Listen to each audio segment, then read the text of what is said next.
Good morning. ഇന്ന് നമ്മൾ ഒരു ടാങ്കിൽ എത്ര ലിറ്റർ വെള്ളം കൊള്ളും എന്ന ഒരു കണക്കാണ് നമ്മൾ പഠിക്കാൻ പോകുന്നത്. അപ്പം ഏത് ടാങ്കായാലും വൃത്താകൃതിയിലുള്ള, അതായത് സിലിണ്ടറാകൃതിയിലുള്ള ടാങ്ക് ആയാലും ചതുരാകൃതിയിലുള്ള ടാങ്ക്, ക്യൂബ്, ഇങ്ങനെ ഏത് ടാങ്കിലുള്ള വെള്ളം അതിനകത്ത് എത്ര ലിറ്റർ വെള്ളം കൊള്ളും എന്നാണ് നമുക്ക് കണ്ടുപിടിക്കേണ്ടതെങ്കിൽ ആ ഒബ്ജക്റ്റിൻ്റെ ഏത് തരത്തിലുള്ള ഒബ്ജക്റ്റാണോ ആ ഒബ്ജക്റ്റിൻ്റെ വ്യാപ്തം അഥവാ വോളിയം നമ്മൾ കണ്ടുപിടിക്കണം. എന്നിട്ട് അതിനെ നമ്മൾ 1000 കൊണ്ട് മൾട്ടിപ്ലൈ ചെയ്യുമ്പം ലിറ്ററായിട്ട് കൺവേർട്ടാവും. അപ്പോൾ നമുക്ക് ആ ചോദ്യത്തിലേക്ക് പോകാം.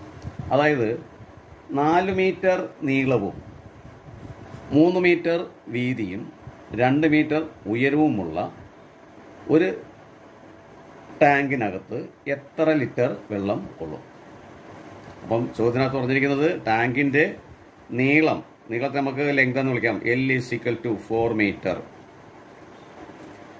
അതിൻ്റെ വീതി ബ്രെഡ്ത്ത് = 3 മീറ്റർ.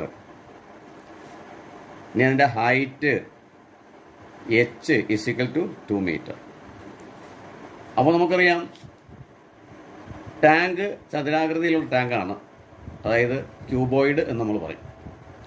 അപ്പോൾ അങ്ങനെ വരുമ്പോൾ അതിൻ്റെ വ്യാപ്തം എന്ന് പറയുന്നത് വോളിയം = LBH ആണ്. L × B × H. അപ്പോൾ L എന്ന് പറഞ്ഞാൽ 4 വരും, B എന്ന് പറഞ്ഞാൽ 3 വരും, H എന്ന് പറഞ്ഞാൽ 2 വരും. അപ്പോൾ നമുക്കിതെല്ലാം കൂടെ മൾട്ടിപ്ലൈ ചെയ്യുമ്പം 4 12 12 24 മീറ്റർ ക്യൂബാണ് ആ ടാങ്കിൻ്റെ വോളിയം, അത് വ്യാപ്തം. അപ്പോൾ ഈ തന്നിരിക്കുന്ന വ്യാപ്തത്തെ നമ്മൾ 1000 കൊണ്ട് മൾട്ടിപ്ലൈ എന്ന് പറഞ്ഞാൽ 1 മീറ്റർ ക്യൂബ് എന്ന് പറയുന്നത് 1000 ലിറ്ററാണ്. 1 മീറ്റർ ക്യൂബ് എന്ന് പറയുന്നതാണ് 1000 ലിറ്റർ. അപ്പോൾ 24 മീറ്റർ ക്യൂബിനുണ്ട്. അപ്പോൾ 1 മീറ്റർ ക്യൂബ് എന്ന് പറഞ്ഞാൽ നമ്മൾ മനസ്സിലാക്കേണ്ടത് അതൊരു ക്യൂബാണ്. അതായത് 1 മീറ്റർ നീളം, 1 മീറ്റർ വീതി, 1 മീറ്റർ ഉയരം. അപ്പം അത്തരത്തിലുള്ള ഒരു ടാങ്ക്, ഇതിൻ്റെ അളവെല്ലാം ഒന്നാണ്.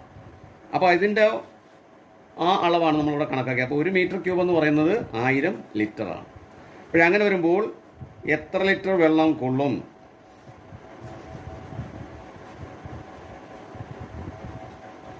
എത്ര ലിറ്റർ വെള്ളം എന്നറിയാൻ തന്നിരിക്കുന്ന വോളിയത്തെ, അതായത് വോളിയത്തെ നമ്മൾ എന്ത് ചെയ്താൽ മതി? 1000 കൊണ്ട് മൾട്ടിപ്ലൈ ചെയ്താൽ നമുക്ക് എന്തായിട്ട് മാറും? ലിറ്റർ ആകും. = വോളിയത്തിൽ നമുക്കിവിടെ 24 മീറ്റർ ക്യൂബാണ്. അതിനെ നമ്മൾ 1000 കൊണ്ട് മൾട്ടിപ്ലൈ ചെയ്യാം. അപ്പോൾ നമുക്ക് കിട്ടുന്ന ആൻസർ എത്ര? 24,000 ലിറ്റർ. അപ്പോൾ ഇത്രയും വെള്ളം ആ ടാങ്കിനകത്ത്